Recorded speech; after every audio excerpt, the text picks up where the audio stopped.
Hi guys, it's Brittany is Blessed. I'm here with a new video. This video is just in regards to monitoring spirits.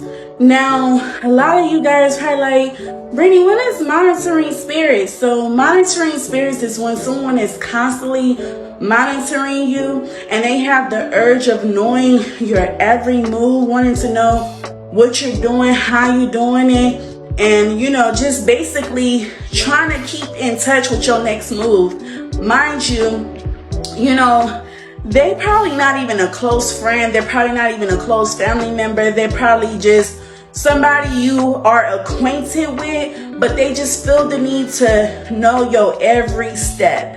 Now, the Bible talks about not letting your right hand know what your left hand is doing. And the reason why is because some things that God disclosed with you is not for the whole world to know. It's not for everybody to know. Hey guys, it is Brittany is Blessed. So I'm here with a second video, and sorry about my hair. It is wild. But the thing is, it's really not about the appearance. It's really about just getting that word out there. God told us to come as we are.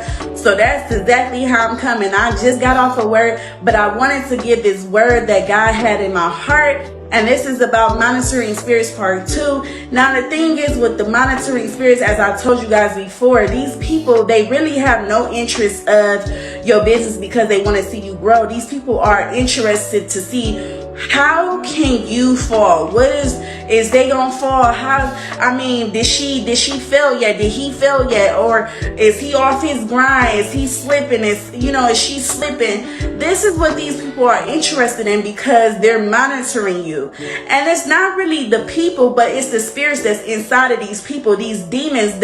So as I say, guys, these monitoring spirits, they have no interest to monitor you because they want to see you succeed. They want to see you more so fall, or they want to report something about you. So you have to be careful about these monitoring spirits. Like I said, God told us to not let our left hand know what our right hand is doing. And it's really important to keep mind of these people. And mind you, this is how you could tell if this person is a monitoring spirit.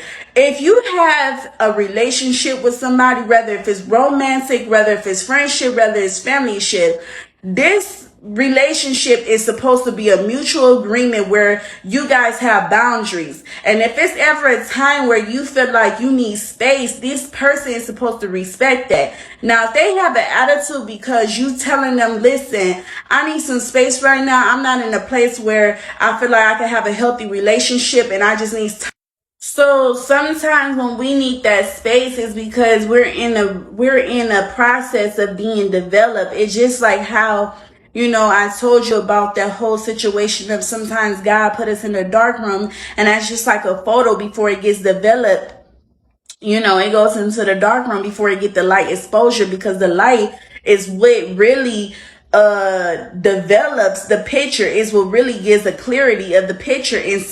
And sometimes we are in a space where God needs us to be by ourselves to get that solitude so we can have that one-on-one with him. Now, that doesn't mean that we just cut everybody off during that process, but sometimes, hey, you might need to be in a process of solitude. Like when John was in Patmos.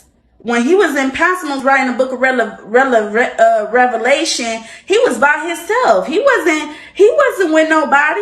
He was in the dark room because God.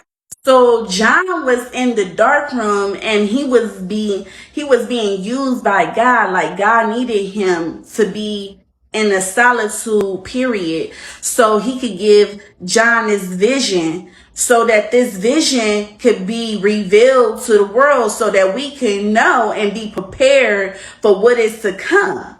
Now, my thing is, if John is surrounding himself around distractions, and that's the thing, it's not that we don't love these people, it's not that we don't have time for them, it's not that we're cutting them off for good, it's just that at this time, we need our space. And if somebody is violating that space, they crossing boundaries. Everybody understands boundaries and communication, right? And so part of that is if I'm in a season of I need solitude because I need to be developed and worked on more so God can call me to be the woman or the man so that God can call you to be the woman or the man that he has caused you to be. You know what I mean? And I say that because I'm not only talking to the women, but I'm also talking to the men as well. Because you know what? Men go through this period too. Like when you get into a relationship, you tell the woman like, hey, you know, I just need a little bit of space. And sometimes women don't understand that because we're emotional creatures and we wear our heart on our sleeve. I know I do. And so my thing is when a man tell me he need his space, I kind of get sad, you know, but the thing is, those boundaries are set for a reason because this person is letting you know, like, hey, I appreciate you, I love you, but right now I can't give you what you're looking for because I can't give myself what I'm looking for because I need this time right now for growth. And the only person that can help me grow is God.